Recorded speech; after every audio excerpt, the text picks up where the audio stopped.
Dear Esther, I have lost track of how long I have been here and how many visits I have made overall. Certainly the landmarks are now so familiar to me that I have to remind myself to actually see the forms and shapes in front of me. I could stumble blind across these rocks, the edges of these precipices, without fear of missing my step and plummeting down to sea. Besides, I have always considered that if one is to fall, it is critical to keep one's eyes firmly open.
Donnelly reported the legend of the hermit, a holy man who sought solitude in its most pure form. Allegedly, he rode here from the mainland in a boat without a bottom, so all the creatures of the sea could rise at night to converse with him. How disappointed he must have been with their chatter. Perhaps now, when all that haunts the ocean is the rubbish dumped from the tankers, he'd find more peace. They say he threw his arms wide in a valley on the south side, and the cliff opened up to provide him shelter. They say he died of fever 116 years later. The shepherds left gifts for him at the mouth of the cave, but Donnelly records they never claimed to have seen him.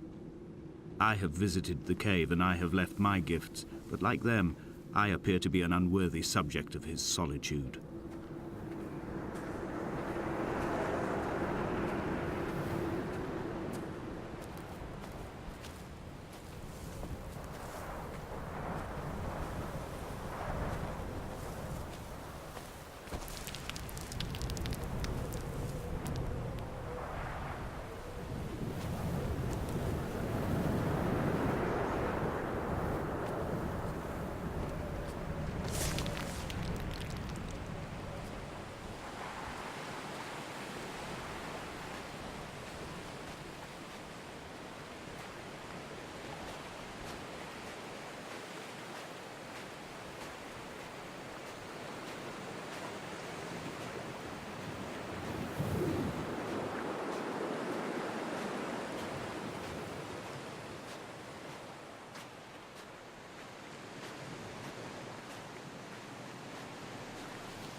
At night, you can see the lights sometimes from a passing tanker or trawler. From up on the cliffs, they are mundane. But down here, they fugue into ambiguity. For instance, I cannot readily tell if they belong above or below the waves. The distinction now seems banal. Why not everything and all at once? There's nothing better to do here than indulge in contradictions whilst waiting for the fabric of life to unravel.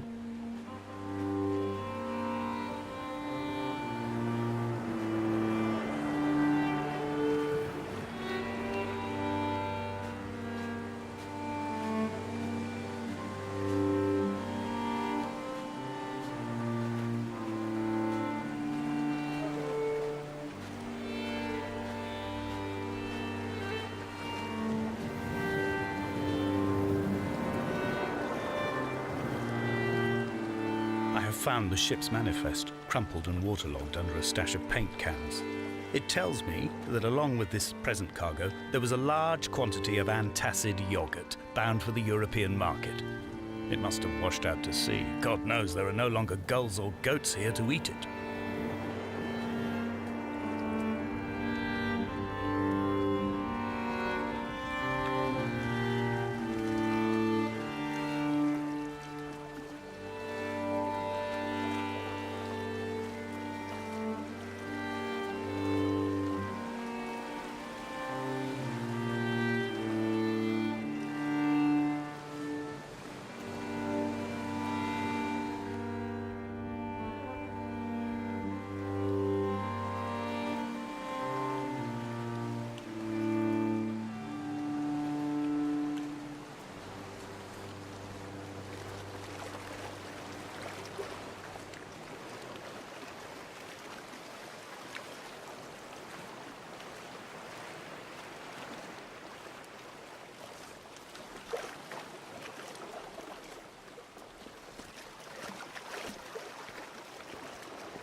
A wonderful sight.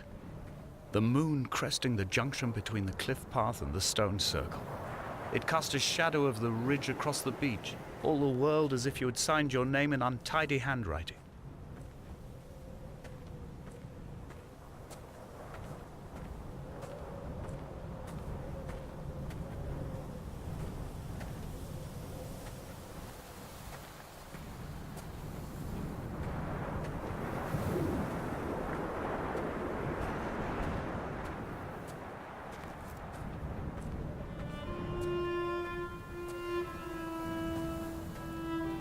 When someone had died or was dying, or was so ill they gave up what little hope they could sacrifice, they cut parallel lines into the cliff, exposing the white chalk beneath. You could see them from the mainland or the fishing boats, and know to send aid or impose a cordon of protection, and wait a generation until whatever pestilence stalked the cliff paths died along with its hosts. My lines are just for this: to keep any would-be rescuers at bay. The infection is not simply of the flesh.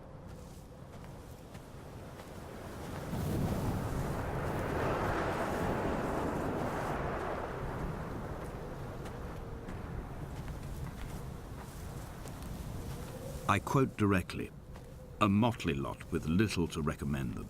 I have now spent 3 days in their company. That is, I fear, enough for any man not born amongst them.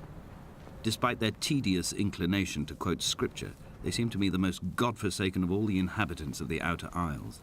Indeed, in this case, the very gravity of that term, forsaken by God, seems to find its very apex.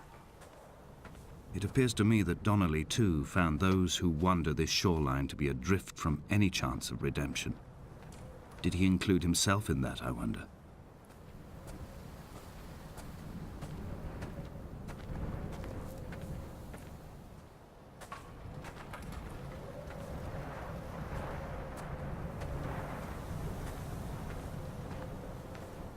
Dear Esther, I met Paul. I made my own little pilgrimage.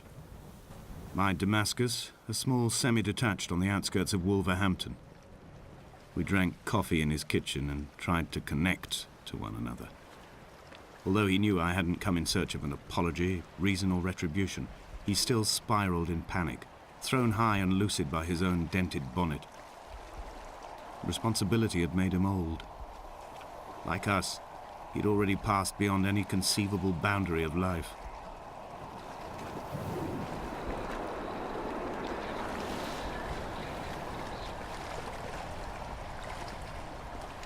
I find myself increasingly unable to find that point where the hermit ends and Paul and I begin. We are woven into a sodden blanket, stuffed into the bottom of a boat to stop the leak and hold back the ocean. My neck aches from staring up at the aerial. It mirrors the dull throb in my gut where I am sure I've begun to form another stone. In my dreams, it forms into a perfect representation of Lot's wife, head over her shoulder, staring along the motorway at the approaching traffic in a vacuum of fatalistic calm.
I've become convinced I am not alone here, even though I'm equally sure it is simply a delusion brought upon by circumstance. I do not, for instance, remember where I found the candles, or why I took it upon myself to light such a strange pathway. Perhaps it is only for those who are bound to follow.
Dear Esther, I have now driven the stretch of the M5 between Exeter and Bristol over 21 times. But although I have all the reports and all the witnesses and have cross-referenced them within a millimetre using my ordnance survey maps, I simply cannot find the location. You'd think there would be marks to serve as some evidence. It's somewhere between the turn-off for Sanford and the welcome brake services. But although I can always see it in my rear-view mirror, I have as yet been unable to pull ashore.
There must be a hole in the bottom of the boat.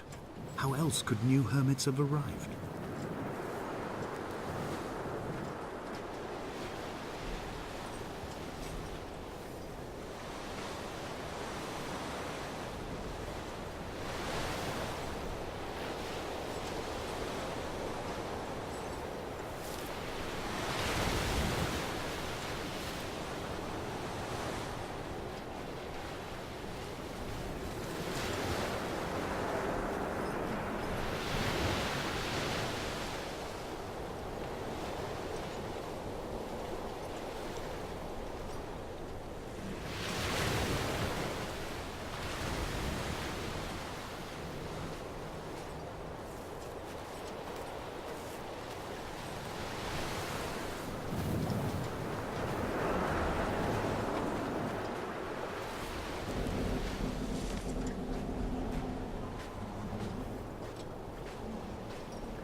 I had kidney stones and you visited me in the hospital.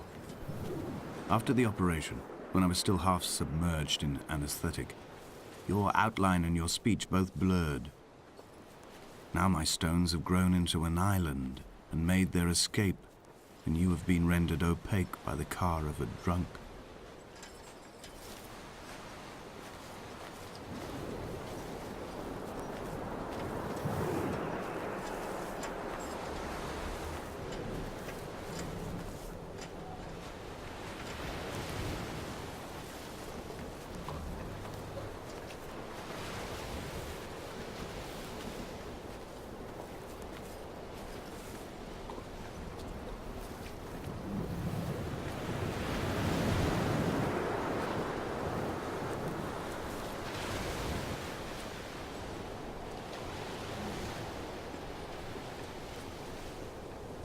An imagined answer phone message.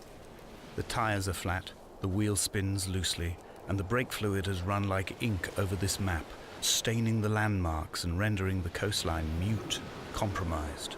Where you saw galaxies, I saw only bruises cut into the cliff by my lack of sobriety.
When I first looked into the shaft, I swear I felt the stones in my stomach shift in recognition.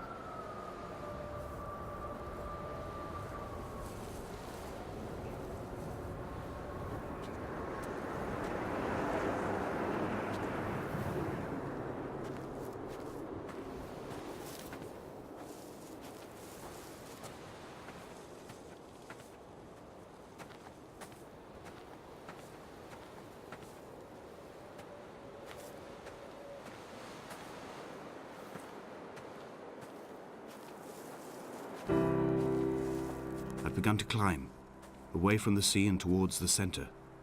It is a straight line to the summit, where the evening begins to coil around the aerial and squeeze the signals into early silence. The bothy squats against the mount to avoid the gaze of the aerial. I too will creep under the island like an animal and approach it from the northern shore.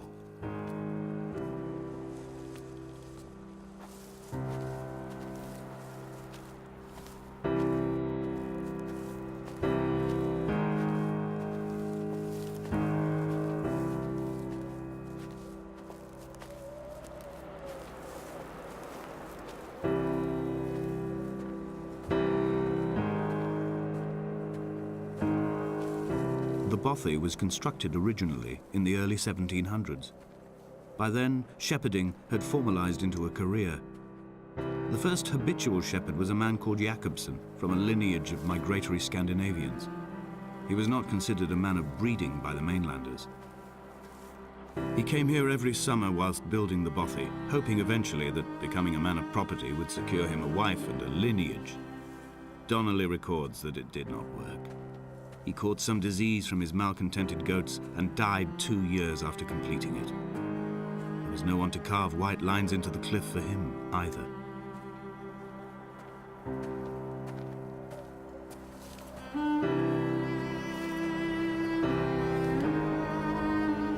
Inventory.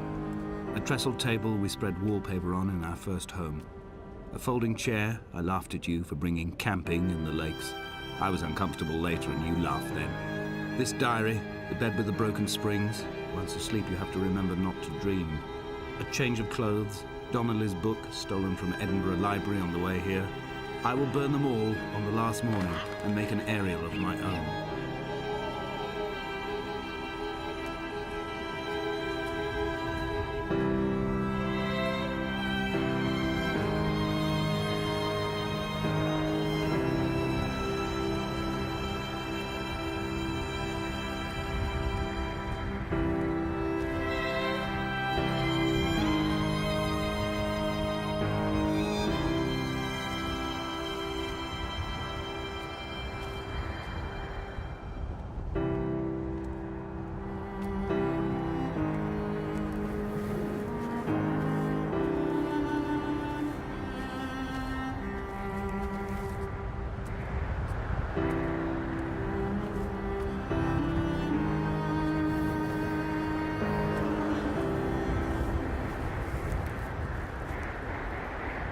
He left his body to the medical school and was duly opened out for a crowd of students 21 days after his passing.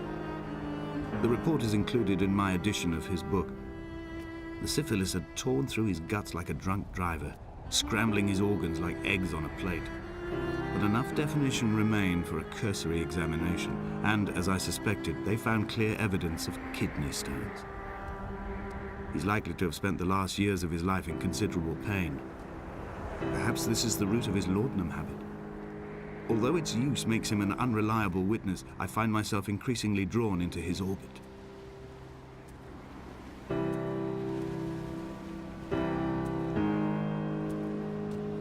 They found Jakobsen in early spring.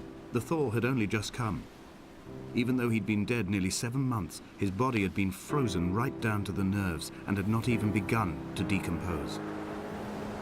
All around him, small flowers were reaching for the weak sun. The goats had adjusted happily to life without a shepherd and were grazing freely about the valley. Donnelly reports they hurled the body in fear and disgust down the shaft, but I cannot corroborate this story.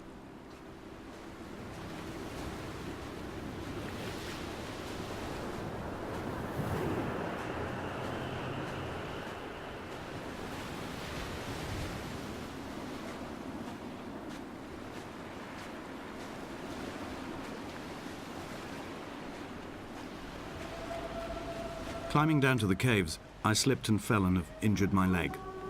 I think the femur is broken. It is clearly infected. The skin has turned a bright, tight pink, and the pain is crashing in on waves, winter tides against my shoreline, drowning out the ache of my stones. I struggled back to the bothy to rest, but it has become clear that there is only one way this is likely to end. The medical supplies I looted from the trawler have suddenly found their purpose. They will keep me lucid for my final ascent.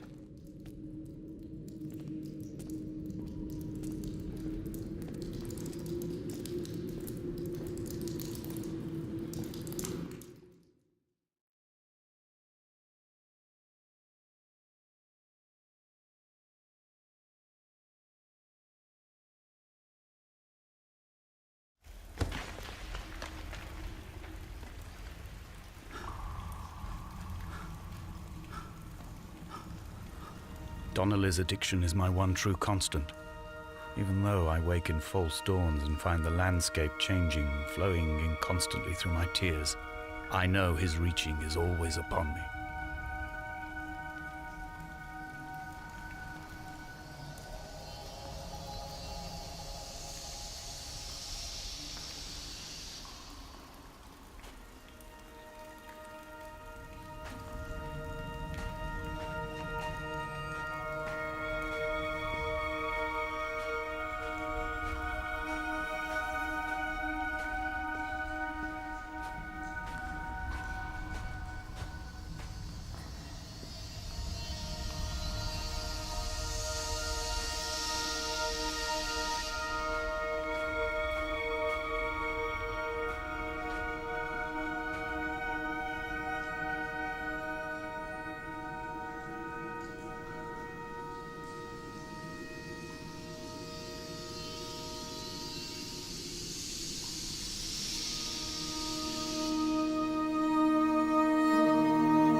There is no other direction, no other exit from this motorway.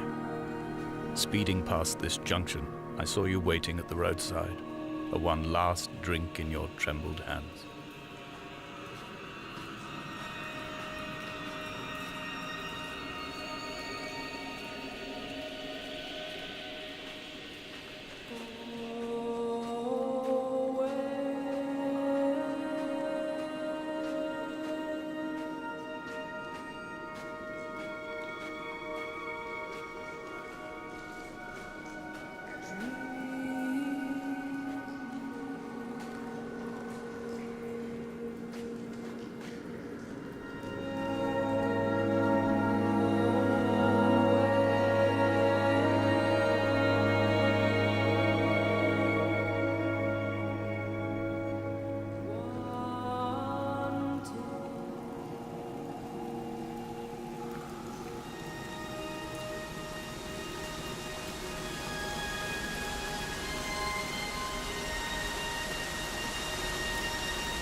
I am traveling through my own body, following the line of infection from the shattered femur towards the heart. I swallow fistfuls of painkillers to stay lucid. In my delirium, I see the twin lights of the moon and the Ariel shining to me through the rocks.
When I was coming round from the operation, I remember the light they shone in my eyes to check for pupil contraction. It was like staring up at a moonlit sky from the bottom of a well. People moved at the summit, but I could not tell if you were one of them.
the Sandford Junction, headlights in your retinas.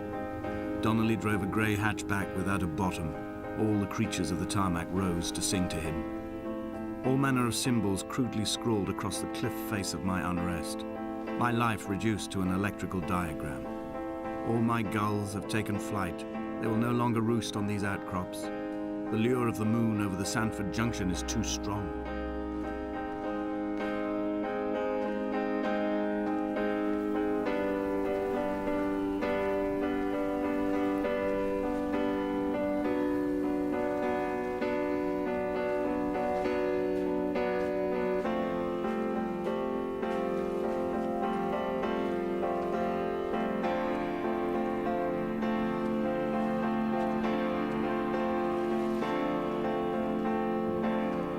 We shall begin to assemble our own version of the North Shore.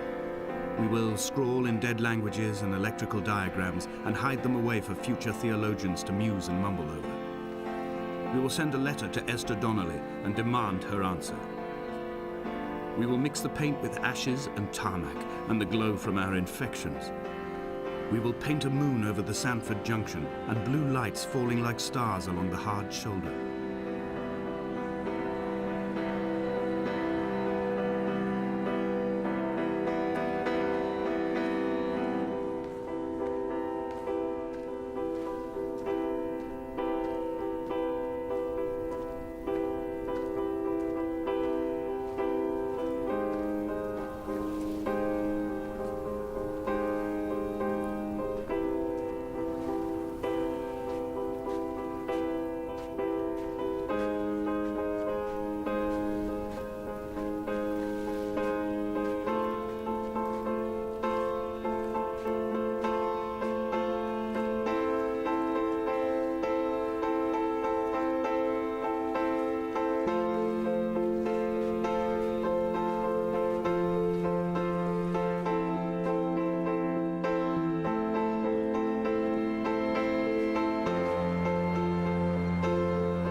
Hall by the roadside, by the exit for Damascus, all ticking and cooled, all feathers and remorse, all of these signals routed like traffic through the circuit diagrams of our guts, those badly written boats torn bottomless in the swells, washing us forever ashore.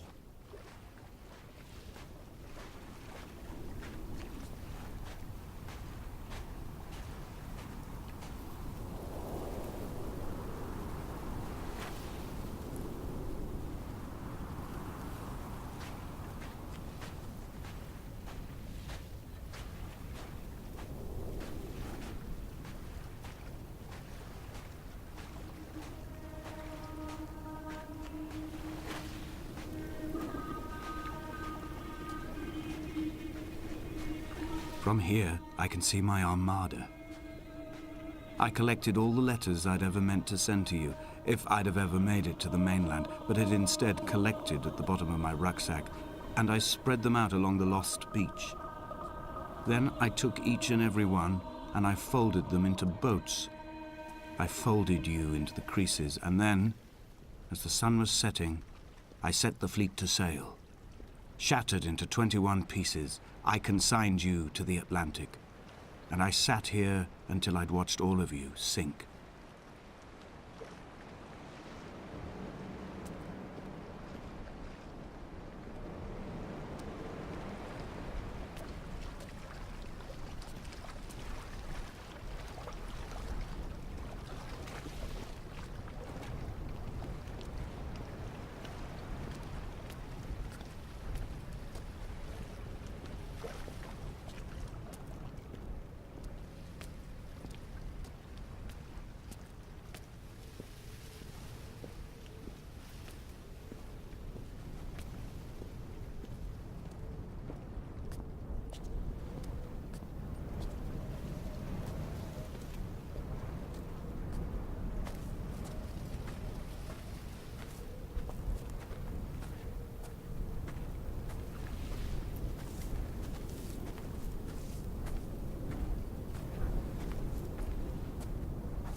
When Paul keeled over dead on the road to Damascus, they resuscitated him by hitting him in the chest with stones gathered by the roadside. He was lifeless for 21 minutes, certainly long enough for the oxygen levels in his brain to have decreased and caused hallucinations and delusions of transcendence. I'm running out of painkillers, and the moon has become almost unbearably bright.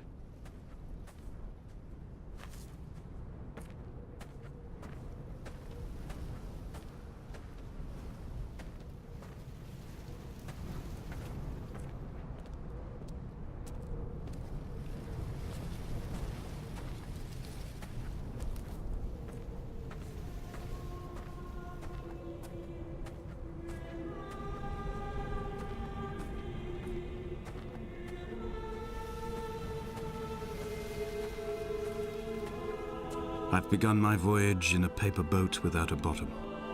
I will fly to the moon in it. I've been folded along a crease in time, a weakness in the sheet of life. Now you've settled on the opposite side of the paper to me. I can see your traces in the ink that soaks through the fiber, the pulped vegetation. When we become waterlogged and the cage disintegrates, we will intermingle. When this paper aeroplane leaves the cliff edge and carves parallel vapor trails in the dark, we will come together.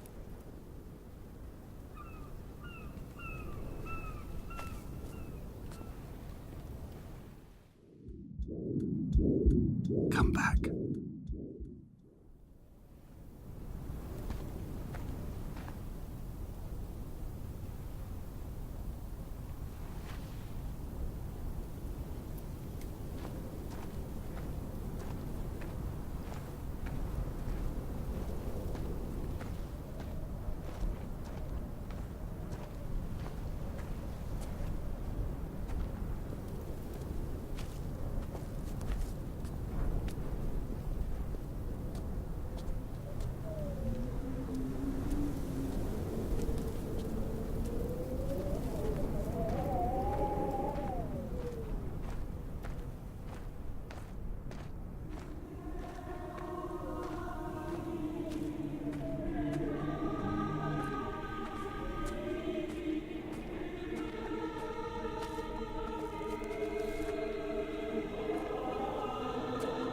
If only Donnelly had experienced this, he would have realized he was his own shoreline, as am I.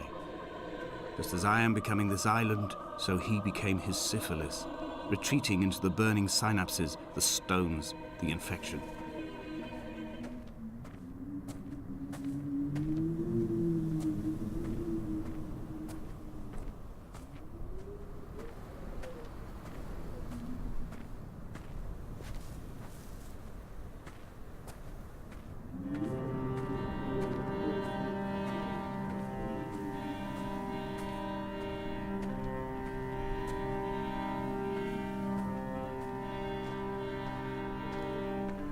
Returning to my car afterwards, hands still shaking, and a head split open by the impact.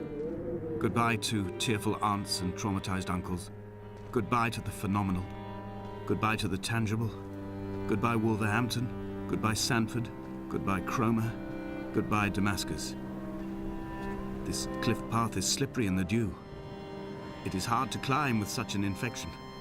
I must carve out the bad flesh and sling it from the aerial. I must become infused with the very air.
gull perched on a spent bonnet, sideways, whilst the sirens fell through the middle distance and the metal moaned in grief about us. I'm about this night in walking, old bread and gull bones, old Donnelly at the bar gripping his drink, old Esther walking with our children, old Paul as ever, old Paul. He shakes and he shivers and he turns off his lights alone.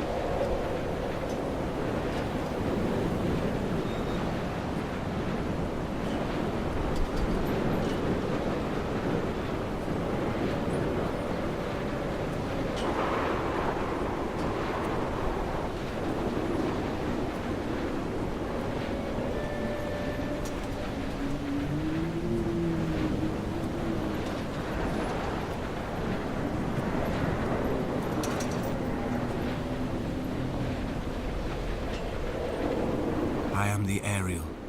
In my passing, I will send news to each and every star.